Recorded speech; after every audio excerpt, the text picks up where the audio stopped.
היי חברים, אני יכול להיות איתכם כנה לרגע?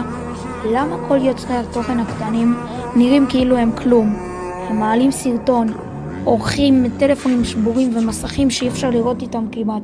מנסים את הכי טוב שלהם, ורק מצפים לכמה לייקים קטנים. הקהל קטן, הצפיות נמוכות.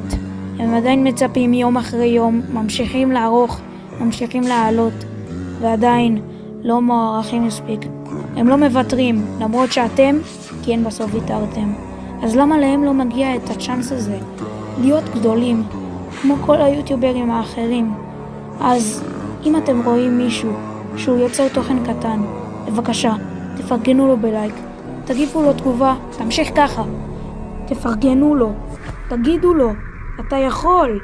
כי מי שאמרתם לו את זה אתמול, יכול להיות המיסטר ביסט של מחר.